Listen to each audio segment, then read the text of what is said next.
Donc, bienvenue sur le live Impact News Production.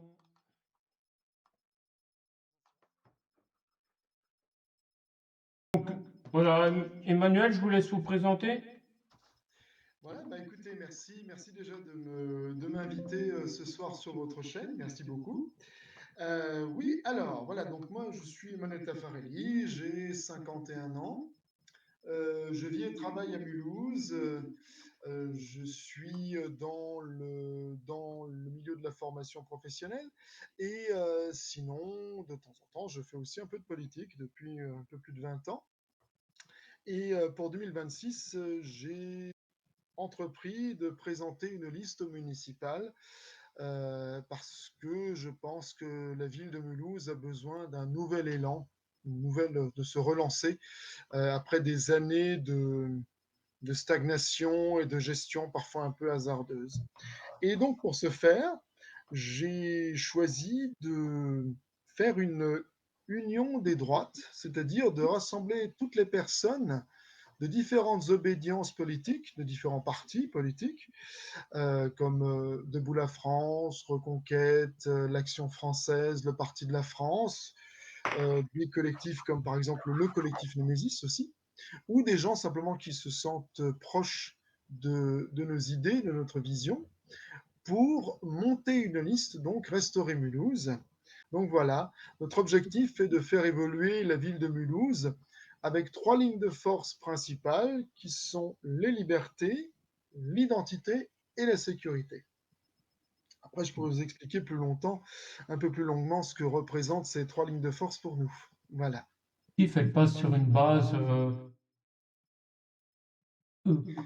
concilier le respect des lois républicaines et affirmation Oui, c'est ça. culturelle. Oui, oui, bien sûr, bien sûr. Nous sommes moyens de locomotion, comme par exemple les transports en commun. Mais il s'agit quand même de revenir à une réalité, c'est que les Mulhousiens sont des automobilistes. Et nous ne sommes pas une ville de vélo. Alors, le vélo, c'est bien, c'est sympa, mais le problème, c'est que par exemple, nous ne sommes pas comme Amsterdam. Amsterdam, c'est une ville dont le territoire est plat. Et Mulhouse, ce n'est pas le cas. Mulhouse est une ville en pente, si vous voulez. Donc, faire du vélo à Mulhouse, c'est plus compliqué qu'à Amsterdam. Et le point fort de Mulhouse, ça a toujours été effectivement de savoir trouver un équilibre entre l'automobile et la vie en ville. Et c'est ce que nous voulons retrouver, bien sûr en prenant en compte toutes les évolutions logiques de la circulation des autos et tout ça. Les voitures, vous savez, quand on accuse aujourd'hui les voitures d'être polluantes, ce ne sont plus du tout les mêmes véhicules qu'il y a 30 ans. Donc beaucoup de choses ont changé et ça n'est pas pris en compte dans le plan de circulation actuel de la ville de Mulhouse. Et donc voilà, donc nous comptons rendre à l'automobile et aux automobilistes mulhousiens la place qui est la leur, parce qu'il ne faut pas oublier non plus que vous avez des Mulhousiens qui donc habitent en ville mais travaillent à l'extérieur, des gens qui habitent à l'extérieur et qui travaillent en ville et qui ont besoin de leur voiture pour venir travailler, tout simplement. Voilà. Donc ça, nous comptons rendre cette liberté de circuler. D'ailleurs, je peux faire une petite incise là-dessus pour vous dire à quel point nous pensons au, au, au transport en commun. Si vous connaissez un peu Mulhouse, vous aurez remarqué que le tram-train, euh, c'est bien à l'intérieur de la ville, mais une fois qu'on arrive aux extrémités, il ne mène nulle part. D'un côté, il va s'arrêter au niveau du Kinépolis, devant le cinéma, il ne va nulle part. De l'autre côté, il va s'arrêter à l'arrêt Châtaignier, à la frontière avant Kingersheim, Bien sûr. il ne va nulle part. Et là, vous avez un bus qui remplace ce qui aurait dû être le tram à l'époque. De l'autre côté, vous avez au coteau. La ligne s'arrête au milieu des coteaux. Et sinon, vous avez la gare. Bon, bah, très bien, ça amène à la gare et de l'autre côté, ça va jusqu'à Tarbes. Bon. Donc, ce qui fait que le tram, au fond, a été pensé au départ comme un outil pour relier la ville de Mulhouse avec son agglomération, mais c'est un projet qui n'est pas allé au bout, pour diverses raisons, raisons financières, raisons politiques. Et c'est vrai que c'est dommage. Et donc, nous avons en projet de faire une extension du tram Bien sûr, ça ne se fait pas en un mois, vous vous doutez bien, hein, c'est quelque chose aussi qui Oui, demande un oui, budget. bah, tout ça demande quand même Voilà, un évidemment. certain délai, quoi. Voilà, notre objectif, c'est quand même d'arriver, par exemple, à relier, vous voyez, Bourse-Villers, c'est le nord de la ville. Vous avez la place du rattachement qui se trouve face à l'église Saint-Antoine. Là, je parle vraiment aux Mulhousiens. Eh bien, vous avez la rue de Soult qui continue et qui emmène de façon tout droit, une voie droite qui emmène jusqu'au Caligone de Kingersheim. Donc, nous proposons de faire une extension du tram à partir de la place du rattachement jusqu'au Caligone avec un parking relais au niveau du Caligone pour pouvoir relier euh, le Caligone, qui est une zone commerciale fort attractive, avec Mulhouse. Et donc que ça crée en fait un cercle vertueux, c'est-à-dire que Mulhouse puisse aussi profiter de l'attractivité du Caligone et que le Caligone puisse profiter de la force de Mulhouse. Et donc les commerces puissent être fréquentés à la fois par des gens qui voudraient aller au Caligone et des gens qui souhaiteraient simplement aller à Mulhouse. Et donc ce lien se fait avec un tram, une ligne, une extension de la ligne qui irait donc depuis la place du rattachement jusqu'au Caligone dans les deux sens. Bien sûr. Voilà, par exemple. C'est un projet ambitieux, ça ne se réalise pas évidemment en un mois ou en un an, mais c'est quelque chose qui, selon nous, peut être très bénéfique et créer véritablement un cercle vertueux pour toute l'agglomération. Alors, oui, alors quand vous dites oui, quand vous dites par exemple oui, alors notre idée, par exemple, vous voulez dire par exemple pour faire évoluer la ville, notre premier objectif, c'est de désenclaver Mulhouse et d'éviter la création de ghettos à ciel ouvert, ce qui est exactement le cas actuellement. Je prends l'exemple de l'avenue Briand-Franklin. Vous avez vu donc en ce qui concerne la circulation, elle a été totalement bloquée depuis la rue de Fastad jusqu'à l'avenue de Colmar. Là, je parle vraiment pour les Mulhousiens. Et entre les deux, vous avez le marché de Mulhouse, donc le marché du canal couvert, qui est entre parenthèses le plus grand marché du Grand Est. Tout ce grand axe qui représente pratiquement 1 kilomètre, avec toutes les rues alentours, ça représente à peu près 15-20 000 habitants, qui est en train de tomber littéralement par terre à cause de ce plan de circulation qui ne ressemble à rien. Et le marché de Mulhouse est en train de perdre régulièrement des clients qui ne peuvent plus se rendre au marché. Et donc, nous, notre objectif, par exemple, dans ce cas précis, c'est de rouvrir l'avenue Briand et Franklin, de les rouvrir dans les deux sens, parce que c'est une avenue qui est calibrée pour supporter un flux de environ 12 à 15 000 véhicules par jour. Ce flux actuellement est basculé du côté de la rue Strasbourg, qui est une rue parallèle à l'avenue Franklin, mais qui n'est pas du tout calibrée pour ça. Et donc, ce qui fait que ça crée, à certaines heures du jour, des bouchons absolument incroyables. Il y a en plus, la ville a pensé à faire ce qu'ils appellent un ring, autrement dit un contournement de tout ça, qui, pareil, est, à mon avis, mal pensé parce que ça crée véritablement des bouchons et ça ne facilite pas du tout la circulation. Donc nous, notre objectif, c'est entre autres de réparer déjà ce qui a été abîmé, autrement dit, rouvrir ces axes, redonner de l'oxygène à certaines parties de la ville et même au centre-ville, parce que je rappelle que si l'axe Briand-Franklin tombe, et c'est en train de tomber. Tous les commerces qui font partie de cet axe-là nous ont dit qu'ils ont des pertes qui se situent entre 30 à 90% de leur chiffre d'affaires. Oui, Donc ça bien veut dire sûr. que dans un an, ils ne seront plus là. Donc autrement dit, on va créer un ghetto à ciel ouvert. Et ça sera quoi le résultat? Ça sera une partie morte de la ville, très importante, qui va entraîner dans sa chute tout le reste de la ville. Donc, si vous voulez, pour nous, il était extrêmement important d'avoir ça en tête, de se dire que si on laisse tomber cette part, ce qu'on appelle le Stressla, vous savez, donc cette ville, si on laisse tomber cette partie-là, c'est toute la ville qui va être entraînée avec. Personne n'a à gagner avec ça. Personne. Personne du tout. Donc, nous disons, nous rouvrons ça, nous repensons la circulation, nous reconstruisons quelque part une ville qui soit attractive et attirante. Comment est-ce qu'on fait ça? Donc, je vous ai dit à travers le plan de circulation que nous ferons évoluer. D'autre part, il y a encore d'autres projets. Par exemple, vous avez du côté de Motoko, on peut très bien envisager aussi une ouverture. Par exemple, vous avez Motoko, vous savez, c'est l'ancien site DMC. Ça se trouve rue de Fastad. Vous avez donc tout le coin de la rue des Brodeuses.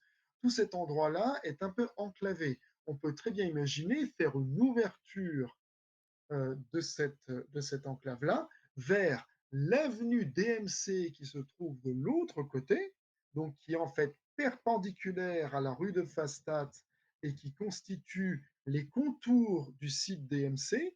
On peut très bien envisager de faire une ouverture vers l'avenue DMC afin que les gens puissent parvenir du côté, par exemple en venant de Lutterbach, en passant par le pont de Lutterbach, puissent arriver euh, par l'avenue DMC directement sur le site de Motoko sans avoir besoin de passer par la rue de Pfastatt. Autrement dit, on ferait un passage par deux côtés. Et ça permettrait aussi de dynamiser tout ce coin de ville. Donc, vous voyez, nous ne sommes pas dans des idées totalement fumeuses. Au contraire, nous sommes véritablement dans le côté pragmatique de dire nous voulons créer de l'activité, nous voulons créer de l'attractivité, nous voulons attirer des entreprises, nous voulons attirer des unités de production à Mulhouse, nous voulons également redynamiser le commerce. Pour cela, tout ce que nous faisons s'articule autour de cette idée-là, c'est-à-dire la liberté d'entreprendre, la liberté d'investir, la liberté de circuler, quelque part la liberté de dépenser son argent à Mulhouse. Voilà. Et donc, nous avons différents outils pour cela. Donc, je vous disais effectivement des transformations. Ça peut être une transformation plus importante en ce qui concerne DMC, mais ou également le tram, hein, parce qu'on a parlé donc du tram entre Bruxelles et le Caligo Nakingasheim. Mais ça peut être tout simplement le fait de repenser le plan de circulation, qui pour le moment est conçu en dépit du bon sens. Bien sûr. Ok, donc j'aurais quelques questions à vous poser. Oui, vous savez, je vous dirais, vous pouvez remonter, si vous avez l'application Facebook, je vous renvoie à un post que j'écrivais à la date précise du 2 mai 2017. Ouais. Ça remonte un certain temps. Hein. Où déjà, je disais à l'époque, parce qu'on sentait venir le macronisme, je disais que quelque part, Emmanuel Macron, c'est l'archétype, si vous voulez, du politique qui n'appartient à rien, si vous voulez. C'est celui qui est uniquement dans une logique strictement comptable, qui considère que les racines, la France, ça ne veut rien dire, et qu'il faut uniquement s'inscrire dans une dimension européenne, c'est-à-dire diluer les nations, il est dans une logique post-nationale, et donc diluer les nations dans un grand tout européen. Et vous prenez ces dernières déclarations, c'est encore plus net.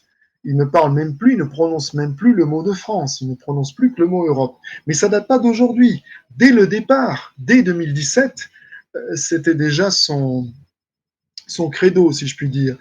Et au fond, son agenda a toujours été le même, à savoir faire plier la nation, considérer que la nation, c'est quelque chose de dépassé. Vous savez, il y a toujours ce philosophe allemand, Jürgen Habermas, qui aujourd'hui doit avoisiner les 99 ans ou 100 ans, dont d'ailleurs s'inspire Emmanuel Macron, qui parlait il y a déjà 45 ans de patriotisme constitutionnel en ce qui concerne l'Europe.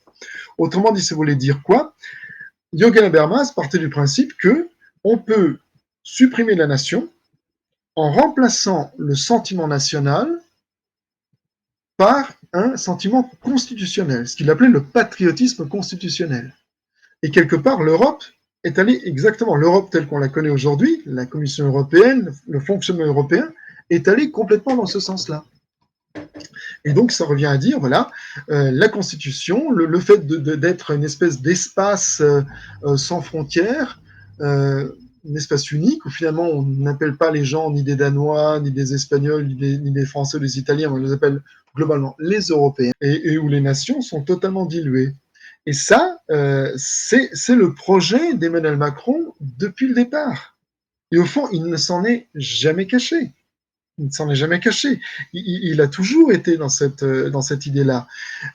Et on voit bien que toutes les résistances qu'il a pu y avoir à un moment donné pour réaffirmer la nation se sont toujours cassées les dents sur cette vision totalement européiste.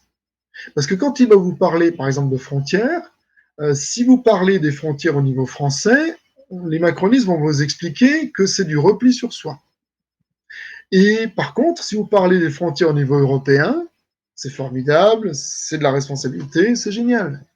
Si vous parlez d'un hymne français, si vous parlez d'un drapeau français, tout ça, pour lui, pour les macronistes en général et pour Emmanuel Macron en particulier, tout ça confine à une forme de, euh, on va dire, de nationalisme un peu recuit, évident qu'à un moment donné, quand vous décidez d'attirer à vous toutes les composantes de ce qu'on peut appeler, on va dire, la politique républicaine modérée, si vous attirez tout le monde à vous comme ça, parce que c'est ce qu'il a fait, Emmanuel Macron, et d'abord il a commencé par la gauche avec le Parti socialiste, et ensuite il a eu les républicains en leur ouvrant les bras. Je vous accueille, et regardez le résultat aujourd'hui. Donc autrement dit, tout ça s'est aggloméré dans une espèce de ce qu'on appelle vulgairement, ou voilà, plus simplement, prosaïquement, le bloc central, et qu'est-ce qui s'est passé? Eh bien, que ce soit à gauche ou à droite, les gens qui n'étaient viscéralement pas d'accord avec ce projet européiste, forcément, se sont radicalisés. C'est évident. Donc, si vous voulez, d'un côté, vous avez ce qu'on va appeler la droite nationale, ce que je peux représenter moi à mon niveau, et les personnes qui sont avec moi. Et de l'autre côté, vous allez avoir une espèce de gauche universaliste qui d'ailleurs a fait disparaître la gauche au sens où on l'entend, puisqu'aujourd'hui la gauche socialiste est totalement imprégnée de macronisme, autrement dit de cette espèce de dilution philosophique et politique dans ce grand tout qui ne ressemble à rien. Et donc, de l'autre côté, qu'est-ce qui est né? Ce qu'on peut appeler aujourd'hui l'extrême gauche. Mais ça, c'est encore une autre partie, c'est encore différent du macronisme. C'est encore quelque chose de vraiment différent. Mais si vous voulez, on pourra l'évoquer. Hein. Oui. Mais alors, il faut vous souvenir d'une chose. Quand on parle de la République, on parle d'un système administratif. Je ne suis pas anti-républicain. La preuve, on se soumet aux élections. Justement, la République, si vous voulez, quand on parle de République, il faut bien avoir conscience d'une chose. La République, c'est la France, mais la France n'est pas que la République. C'est ça que je veux dire. Si vous voulez, c'est que la République, c'est un système administratif, au fond, qui a ses institutions, qui a son fonctionnement, qui peut d'ailleurs fonctionner très bien à partir du moment où vous avez le personnel politique à la hauteur des institutions. Actuellement dans la 5e République, donc autrement dit depuis 1789, enfin 90, on est donc dans la 5e République, 5e du nom, hein. Donc effectivement cette 5e République qui a été élaborée par Michel Debré et Charles de Gaulle, et qui est donc né en 58, pardon. Et voilà. Donc ça, c'est une vision du fonctionnement, si vous voulez, du pays. Ça n'est pas la France dans son entièreté. C'est simplement une manière de gérer les choses. C'est un régime, en fait. Là, il faut bien s'en souvenir. C'est pour ça que quand vous avez des gens qui, par exemple, comme d'ailleurs, du reste, vous regardez Macron, c'est un peu ça. Vous avez remarqué dans le sceau de la présidence, il a retiré le mot française. C'est présidence de la République. Point. On a retiré présidence de la République française. De l'autre côté, vous avez Mélenchon et ses copains. Ils sont toujours en train de vous parler de la République, de la République. La République, c'est moi, ce genre de choses, comme un écho à Louis XIV, l'État, c'est moi, ben, la République, c'est moi. C'est tout à fait révélateur, si vous voulez. Ça veut dire que quelque part, ils ne sont plus dans la France comme on peut la concevoir nous, mais dans une espèce d'idée d'irénisme total, en utilisant la République presque comme un outil révolutionnaire de remplacement. Tous les 4 matins, d'ailleurs la droite aussi a tendance, la droite classique, hein, a tendance à tomber dans le panneau quand il nous parle de valeurs républicaines. Ça veut dire quoi, les valeurs républicaines? C'est quoi les valeurs républicaines? C'est quoi? Il n'y en a pas un qui est capable de vous définir ce que c'est. Moi non plus, je suis incapable de vous dire ça. Ce sont des expressions à l'emporte-pièce.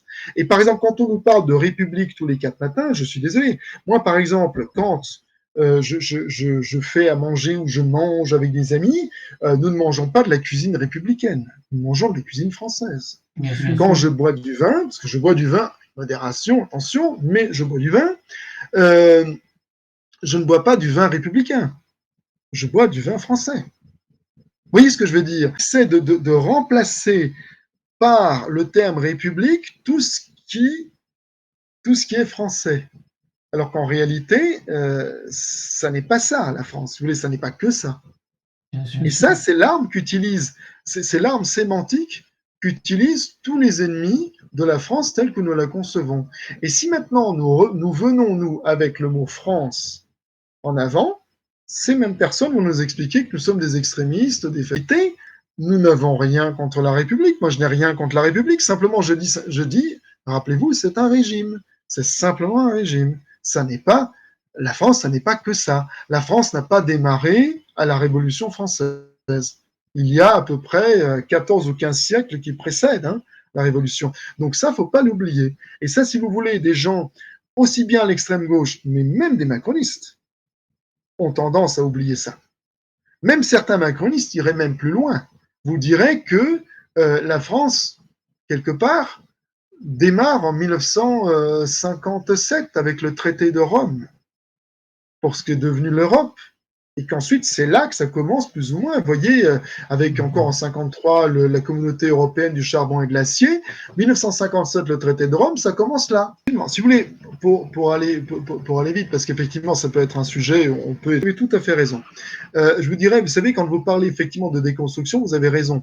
L'idée de gauche progressiste, si on peut dire, c'est de partir du postulat que tout est une construction. Tout serait uniquement une construction. La culture ne serait qu'une construction. Et donc, qui dit construction, dit déconstruction. Vous voyez, donc c'est cette logique-là, c'est-à-dire de dire qu'on peut effectivement faire un chemin à l'envers pour tout déconstruire et tout démonter. C'est de loin pas le cas. Pour aller également dans votre sens, concernant la souveraineté de la France au sein de l'Europe, rappelons quand même que dans les années 2000, nous avons fait une réforme constitutionnelle avec l'introduction de l'article 55 dans la Constitution qui précise que les lois supranationales, autrement dit votées à Bruxelles, sont supérieures aux lois nationales votées à Paris. Autrement dit, nous avons fait un véritable transfert de souveraineté sur pratiquement tous les sujets à l'Europe. Eh ben, nous allons rajouter une condition supplémentaire en disant il ne faut pas que les briques de construction non seulement ne dépassent pas tel centimètre, mais doivent résister à telle pression. On s'ajoute encore des problèmes. C'est un exemple totalement imaginaire que je vous donne, mais c'est quasiment ça. C'est l'idée de dire il faut systématiquement montrer qu'on est des bons Européens en faisant encore plus que ce qu'on nous demande et en disant merci et en payant pratiquement 28 milliards d'euros par an à l'Europe pour ça. On a mis tout en place pour que la France se dilue complètement dans ce grand tout. Parce que quand vous regardez objectivement depuis 1992, c'est le traité de Maastricht le 20 septembre, vous regardez qui ont été les présidents depuis 92 jusqu'à 2026. François Mitterrand, pro-européen. Jacques Chirac, pro-européen. Oui. Et encore, il a défendu la PAC dans une certaine mesure, mais quand même pro-européen. Nicolas Sarkozy. Dieu sait que j'ai soutenu Nicolas Sarkozy, mais regardez ce qu'il a fait. En 2005, vous avez le référendum dont on a célébré les 20 ans il n'y a pas longtemps, contre la Constitution européenne. Les Français se sont prononcés à 55% contre la Constitution européenne. En 2007, Nicolas Sarkozy devient président et en 2008, il renégocie ce fameux traité qui devient le traité de Lisbonne, qui contient quoi? Tout ce que les Français ont rejeté 3 ans avant. Donc, pro-européen. 2012, François Hollande, pro-européen. François Hollande qui va quand même aller jusqu'à inventer le nationalisme fermé et le nationalisme ouvert. Je l'ai entendu de mes oreilles à Mulhouse en 2022. Je vous explique rapidement. Le nationalisme ouvert, ce sont les Ukrainiens qui se défendent contre les Russes et qui ont raison de se défendre contre les Russes et de dire voilà, c'est le vrai nationalisme, c'est bien, c'est du nationalisme ouvert parce que les Ukrainiens ont l'intention de rentrer dans l'Europe et c'est ce qu'on est en train de préparer pour le nationalisme fermé qui serait celui que nous défendons. En tout cas, moi, Emmanuel Taffarelli, je le défends, et de nombreux amis aussi autour de moi, nous défendons quand même une certaine idée de la France, et ça, pour François Hollande, c'est considéré comme un nationalisme fermé, c'est-à-dire quelque chose de totalement replié sur soi-même. Donc, vous voyez, on est dans l'européisme total. Et ensuite, après Hollande, arrive Emmanuel Macron. Alors là, c'est la quintessence totale du Young Global Leader, comme on l'appelle, qui est dans un européisme béat et qui, depuis 10 ans, n'a eu de cesse de démonter le pays pierre par pierre pour le faire entrer dans l'Union européenne, en tout cas dans sa vision de l'Union européenne, avec un litre de vaseline et un chausse-pied. Voilà ce qui se passe. Voilà. Et donc, nous en sommes là aujourd'hui. Nous n'avons depuis 30 ans pas eu un seul président qui soit à rebours de ça. Et tous ceux qui se sont présentés en étant à rebours de cette idée ont toujours été vilipendés. Que ce soit Philippe de Villiers, que ce soit même des candidats comme Philippe Séguin à l'époque. Rappelez-vous Philippe Séguin, vous êtes à peu près de ma génération, vous avez peut-être le souvenir du discours du 5 mai 92 à l'Assemblée nationale où Philippe Séguin, déjà à l'époque, avant le référendum qui allait venir le 20 septembre, démontait déjà tout ce qui allait se passer.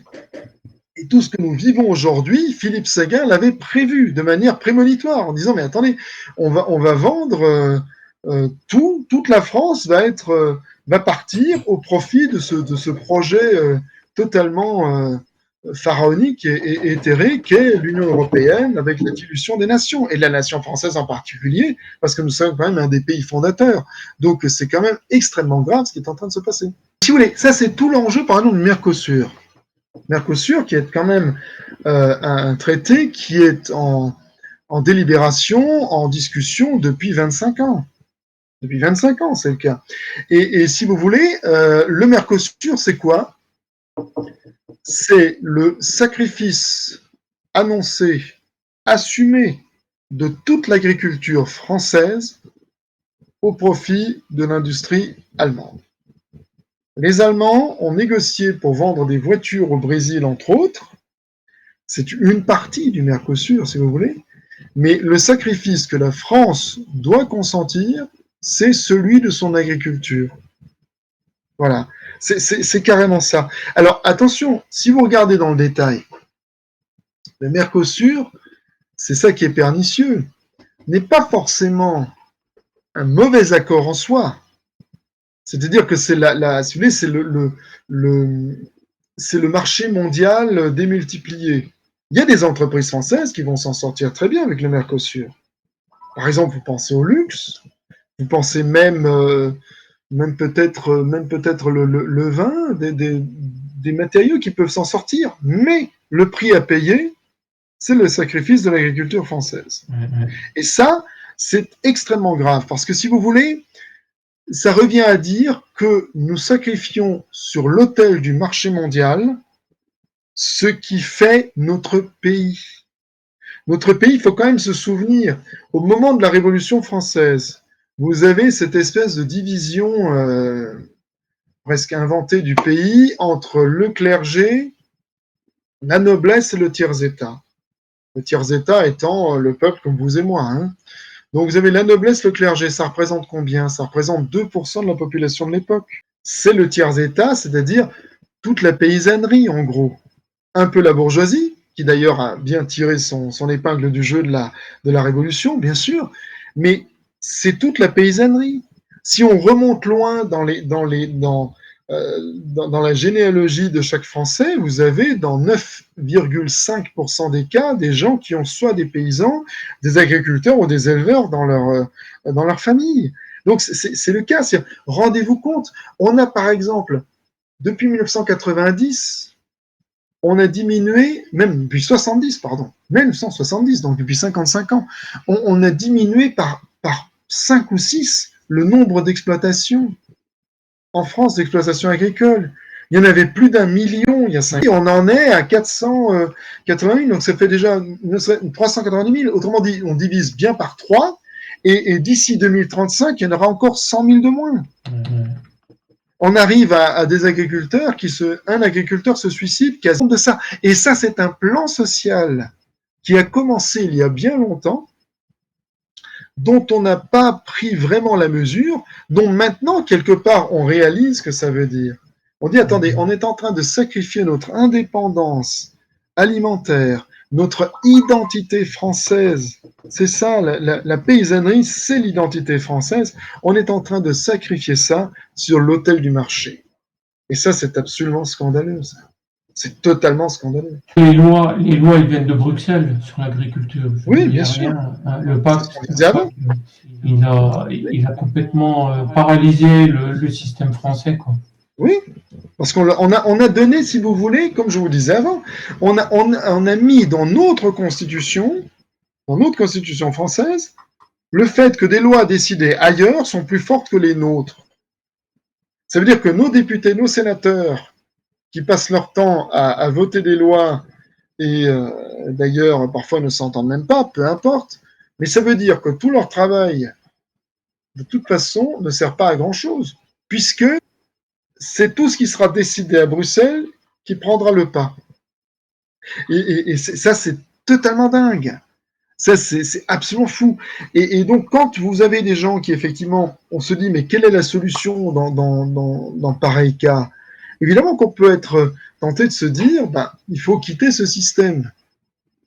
Le problème, c'est que c'est pas si simple. Ça n'est pas si facile. Parce que les liens, tout s'est tellement bien verrouillé pour se tenir à ce système-là que c'est compliqué, à commencer par la monnaie. On n'a plus le franc. Le franc que nous avions depuis le Moyen-Âge, on y a renoncé en 1999. Enfin, 92 avant, parce que 99, la fabrication de l'euro, et 2002, la mise en place de l'euro. C'est au début du XXe siècle, si vous voulez, c'est presque une rupture, je dirais presque anthropologique pour la France. On a changé de siècle, on a changé de millénaire, on a changé de monnaie. Une monnaie qui était le franc, qui représentait quelque part l'identité de la France. Rappelez-vous les billets en francs, avec le Blaise Pascal, les billets de 50 Quentin de la Tour, le billet de la Croix, le billet de 100, Montesquieu, les billets de 200 francs. Oui. Tout ça a disparu, parce que regardez ce qu'on a fait avec l'euro. L'euro, pour soi-disant satisfaire tout le monde, ils sont allés jusqu'à créer des monuments qui n'existent pas sur les billets. Quand vous prenez un billet de 20 euros, de 5 euros, 10 euros, de 50, il n'y a rien à reconnaître. Ce sont des espèces d'agrégats. Un coup, vous avez un morceau du Colisée, un morceau de la Tour Eiffel, un morceau de Dieu sait quel autre monument. On a assemblé tout ça dans une espèce de gloubi-boulga et on a dit, voilà, ça c'est l'illustration du billet. Dans sa monnaie même, l'Europe ne se reconnaît plus elle-même. Il y a un peu les pièces qui sont nationales en fonction de tel ou tel pays. Vous reconnaissez une pièce française, une pièce allemande, une pièce grecque. Ça, oui. Mais si vous voulez, dans les billets, c'est quand même extrêmement symbolique. Enfin, c'est incroyable d'avoir fait ça.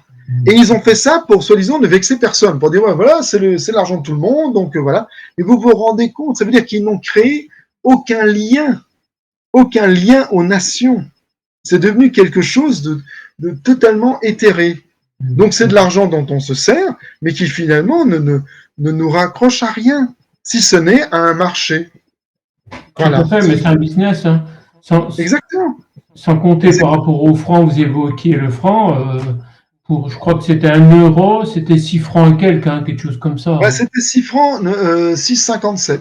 6 francs 57, 956. Bon, ça c'était les calculs. Oui, pour vous dire, mais d'ailleurs, à ce propos, comment est-ce qu'on a calculé? On a pris simplement, les Allemands ont pris le mark. Hein. Ils ont dit 1 euro, ça vaut 2 marks. Voilà, en gros, c'était ça. Hein.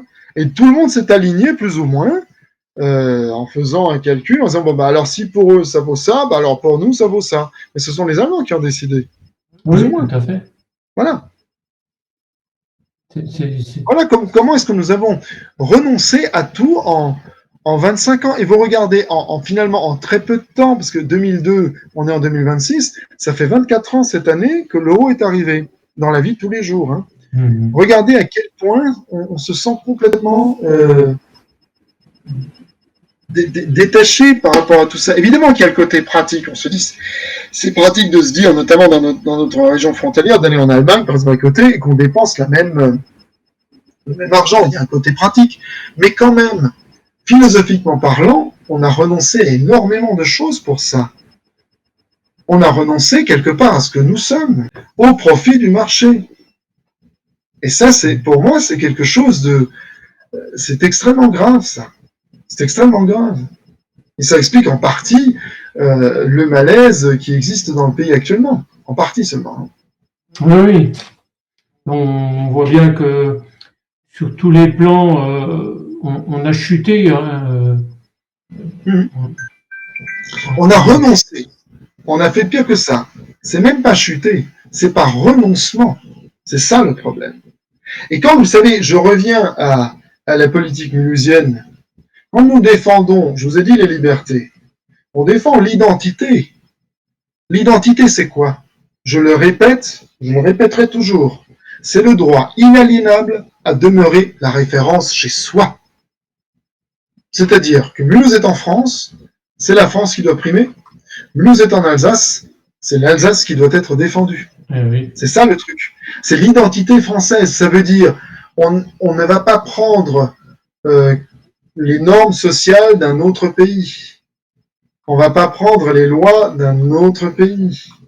Vous voyez, ça c'est quelque chose de très important. L'identité, dans notre vision des choses, n'est certainement pas le rejet de l'autre. C'est la réaffirmation de ce que nous sommes en tant que Français. Ça c'est très important. Parce que vous savez, souvent vous avez des gens, notamment sur la gauche de l'échiquier, qui vont nous dire « Ouais, vous êtes une bande de racistes, vous rejetez les étrangers. » C'est pas vrai.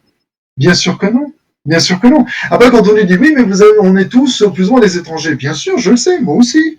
Moi aussi, je suis quelque part, évidemment. Si je remonte mon arbre généalogique, du côté de ma mère, je suis hongrois, du côté de mon père, ça remonte à l'Italie. Et pourtant, qu'est-ce que je suis? Je suis 100% français. Parce que c'est la France qui prime. C'est ça le truc. Et ça a toujours été, et ce sera toujours le cas.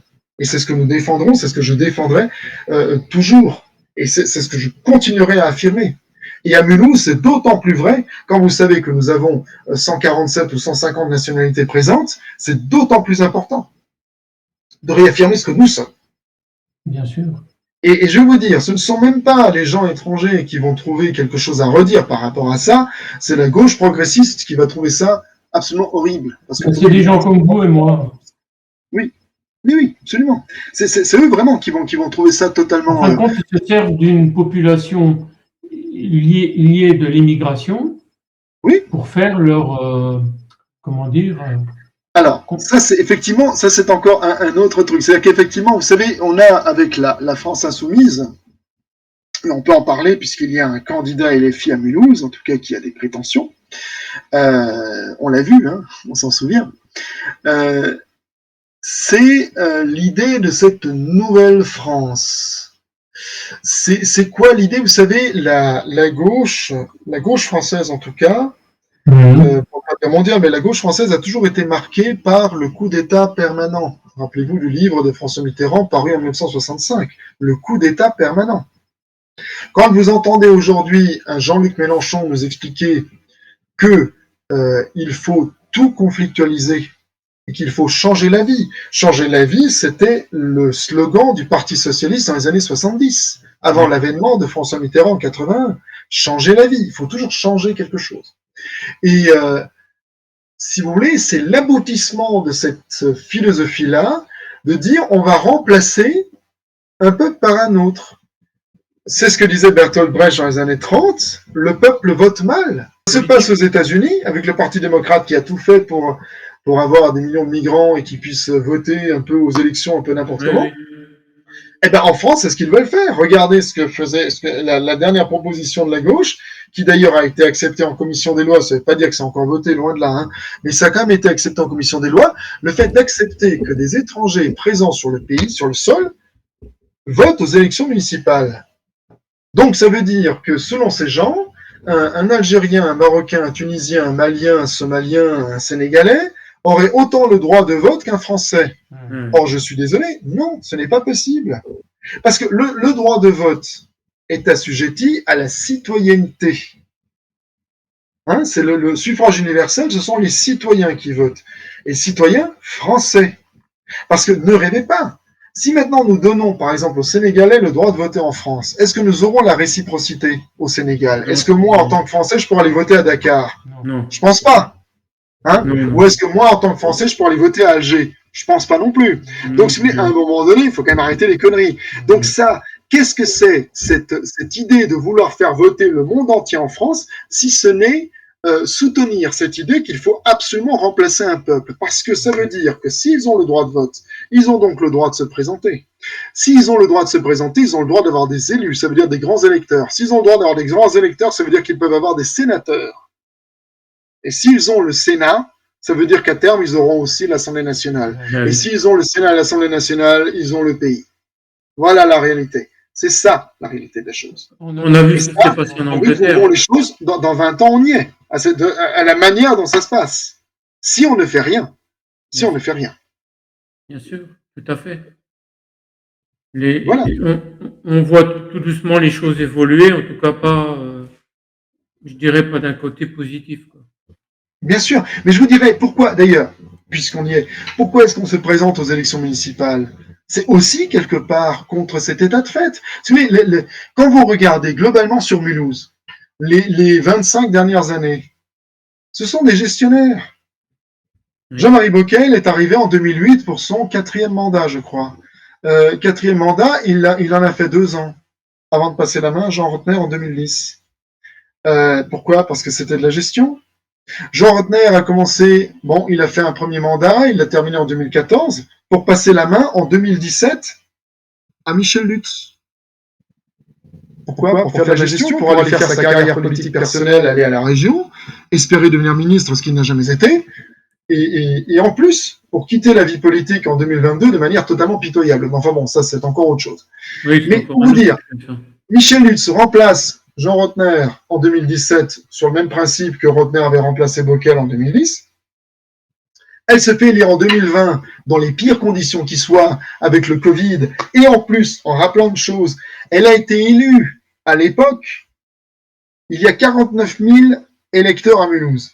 Elle a été élue au 2e tour le 28 juin, rappelez-vous, parce que 15 mars, 28 juin, c'était ça, les élections en 2020. 4 600 voix. Elle a gagné avec 9% du corps électoral, avec 3,5% de la population mulhousienne. C'est la maire la plus mal élue pour une ville de plus de 100 000 habitants. Et on peut me sortir toutes les conneries, oui, le Covid, machin. En attendant, elle a été super mal élue. Je dis pas qu'elle n'est pas légitime. Bien sûr, elle était légitime parce qu'elle a gagné l'élection. Mais il faut voir quand même dans quelles conditions. Et ces conditions-là auraient appelé peut-être à un peu d'humilité de sa part et de la part de son équipe. Or, excusez-moi, depuis 6 ans, l'humilité n'est pas forcément le premier qualificatif qui me viendrait pour qualifier cette équipe, vous voyez? C'est pas ça. Ça a toujours été, nous sachons, vous savez, c'est les grands sachants. Eux savent, ils vous imposent des trucs, comme ce plan de circulation débile, comme d'autres choses totalement, absolument en dépit du bon sens, et ça va recommencer pour 2026. C'est quoi leur grande proposition? Faire une cité-jardin. Génial. On renonce à tout. On arrête. C'est ça qui est terrible. Et ça, si vous voulez, pour nous, pour moi et toutes les personnes qui sont avec moi, c'est quelque chose d'absolument inenvisageable de laisser les choses filer comme ça. Inenvisageable. Il faut réaffirmer ce que nous sommes, il faut relancer l'investissement, véritablement, il faut libérer les énergies de cette ville. C'est ça qui est important, d'où la liberté d'entreprendre, la liberté d'investir, la liberté de circuler, la liberté d'expression aussi. La liberté d'expression, très importante. Très importante. Et voilà, donc c'est défendre l'identité, défendre ce que nous sommes. Quand je vois les différents travaux qui sont défendus en disant, voilà, par exemple, on reprend l'exemple de Briand-Franklin, ça devient la nouvelle rue du monde à partager. Vous vous rendez compte de ça? Le multiculturalisme merveilleux. Avoir un attentat islamiste le 22 février 2025 au marché. Et quelle a été la réaction? Rien. Oui, je me souviens. Ça a été terrible. Non, mais surtout, ne rien dire. Non, ça n'existe pas. Et ceux qui en parleraient, ce sont uniquement des semeurs de haine et des gens qui sont là pour quelque part semer le chaos. C'est incroyable. Il était plus grave de dénoncer l'attentat et de dénoncer l'inaction des pouvoirs publics suite à cet attentat. C'était plus grave de dénoncer ça que l'attentat lui-même. C'est incroyable. La ville a porté plainte contre des gens qui avaient osé dire qu'ils étaient des lâches dans leur manière de traiter l'événement. La ville a porté plainte. Heureusement, les personnes ont été relaxées parce qu'il n'y avait vraiment pas lieu que ce soit qu'il y ait une condamnation pour ça. Mais voyez, quand on parle de la liberté d'expression qui doit être rétablie, qui doit être défendue à Mulhouse, c'est ça aussi. Qu'est-ce que c'est une ville qui ose porter plainte contre des citoyens qui ne font que dire la réalité? Dire que voilà, vous n'avez rien fait. Vous avez tout fait quelque part pour que cet événement, vous avez laissé faire pour que cet événement ait lieu. Et quelle est votre réaction? N'en parlons pas, passons à autre chose, tout va bien. C'est incroyable. Et on attaque des gens qui osent dire ça, qui osent dire que ce que vous avez fait, c'est n'importe quoi. Eh bien, heureusement, ces deux personnes ont été relaxées. Heureusement. Mais ça montre aussi l'esprit de la ville de Mulhouse actuelle, qui ne supporte pas la contradiction, qui ne supporte pas qu'on leur dise quoi que ce soit. Et ça, si vous voulez, c'est la marque de fabrique de gens qui sont là depuis trop longtemps, qui se sont tellement habitués au pouvoir qu'ils ne pensent même plus que ce qu'ils font pourrait être sujet à caution.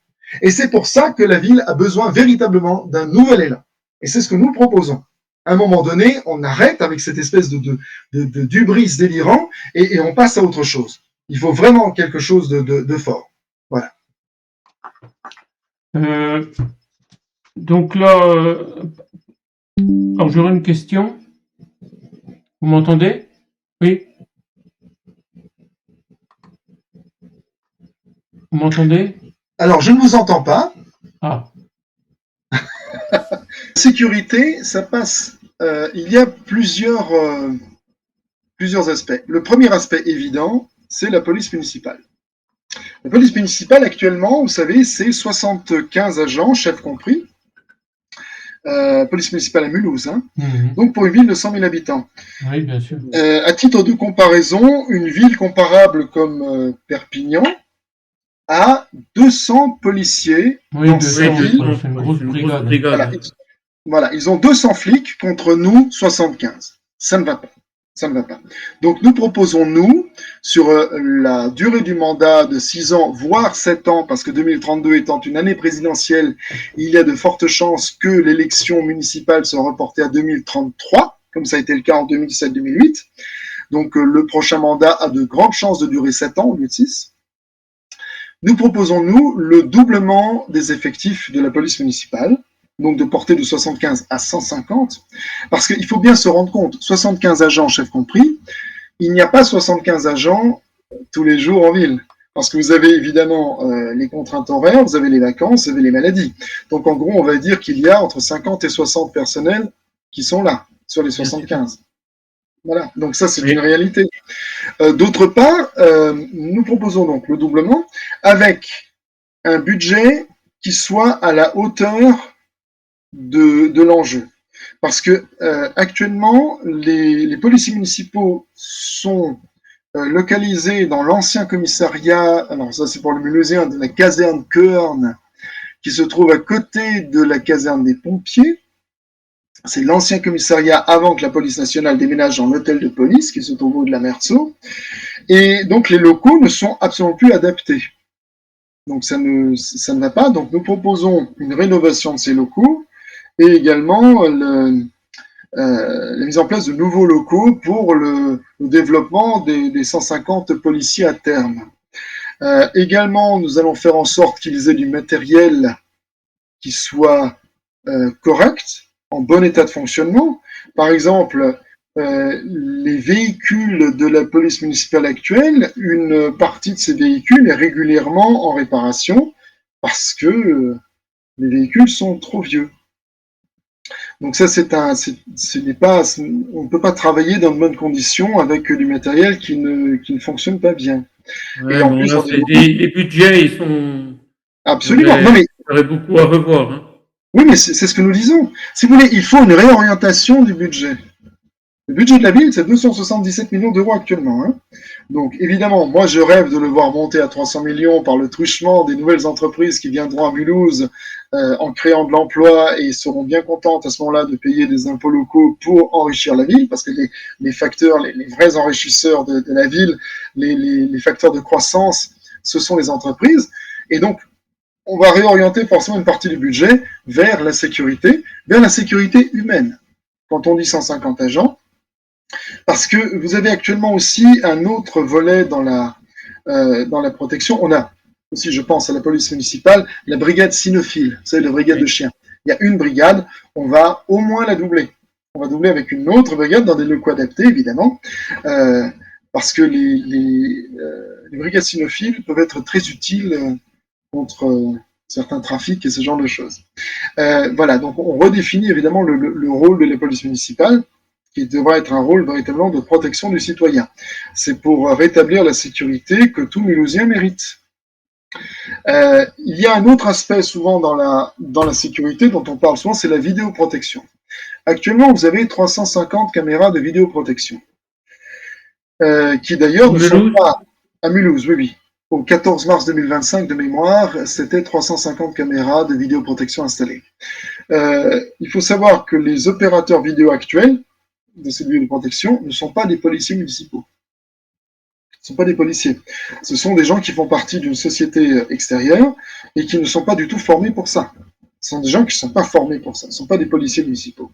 Donc, on propose quand même qu'il y ait une formation pour les opérateurs vidéo. Après, en ce qui concerne le nombre de caméras, je vous dirais à vérifier si on fait augmenter le nombre, parce que je suis plus sensible à augmenter la présence humaine sur le terrain qu'à augmenter la vidéoprotection. Parce que vidéoprotection, vous avez vidéosurveillance. Et je ne voudrais pas qu'à terme, la vidéoprotection devienne de la vidéosurveillance.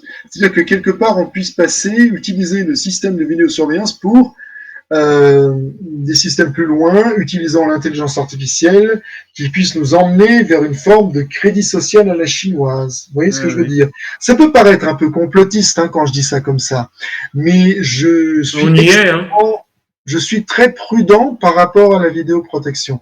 Je ne dis pas qu'il faut la supprimer, certainement pas, au contraire, mais il faut en avoir un usage parcimonieux.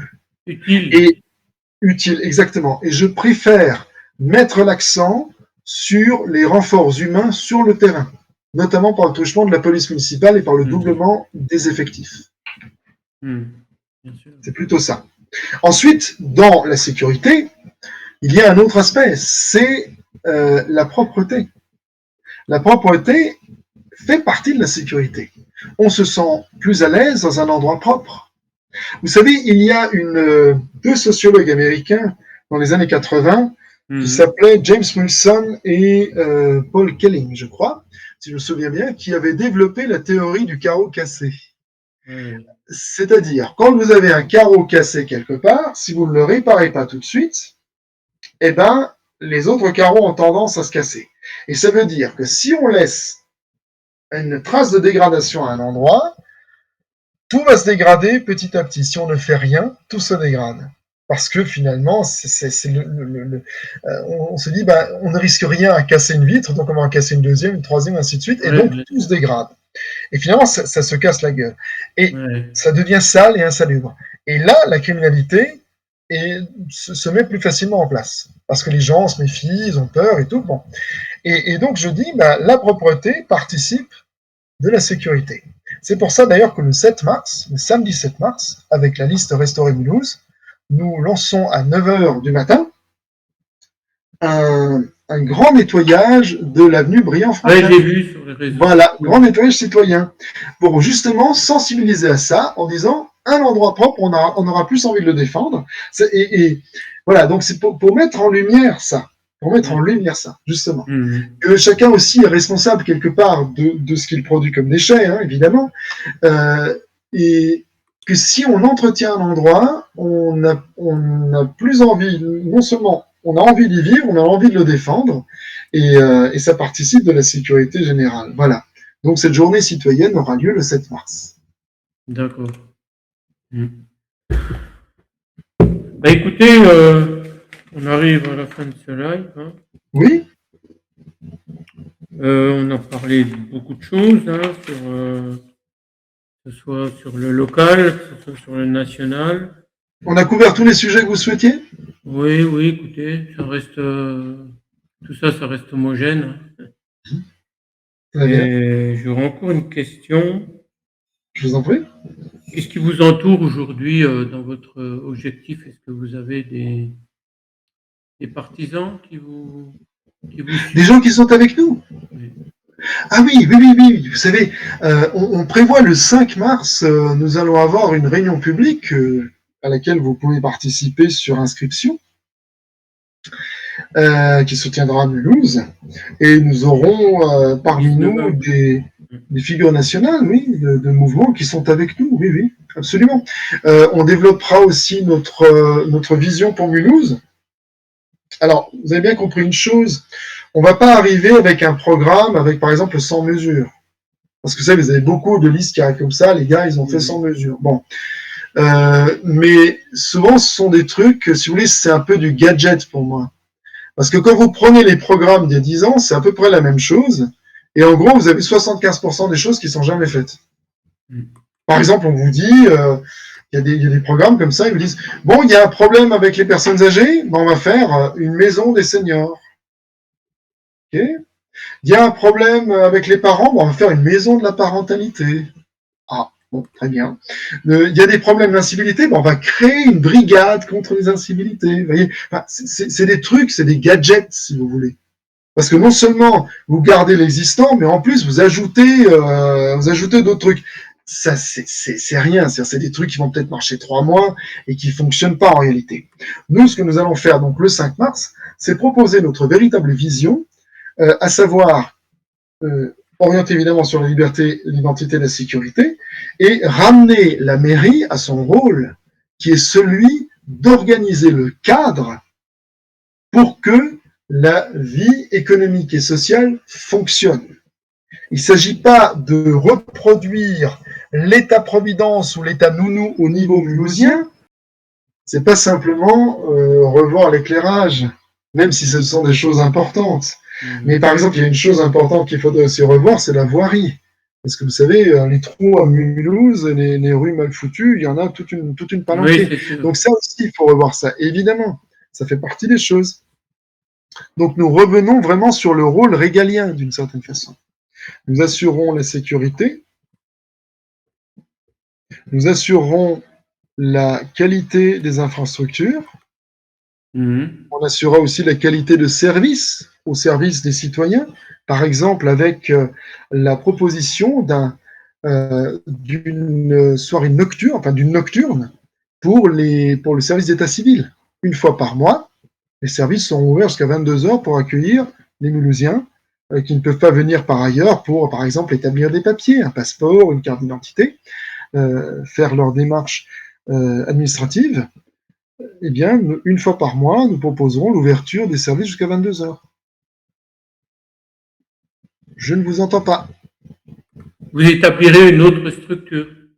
Oui, c'est ça. C'est-à-dire qu'une fois par mois, vous aurez les services ouverts jusqu'à 22h, un service d'état civil, pour que les gens puissent accomplir leurs démarches administratives plus facilement. Parce que si vous ouvrez les services administratifs entre guillemets, de 9h à midi et de 14h à 17h, il y a des gens qui travaillent, hein, qui parfois ne peuvent pas venir. On ne va pas prendre une demi-journée de congé pour venir faire un passeport. Oui, bien sûr. Donc voilà. Donc une fois par mois, nous instaurons ça. Évidemment, tout se fera en lien avec les services concernés, avec évidemment les syndicats aussi, parce que c'est une proposition et ça doit se discuter aussi avec les professionnels.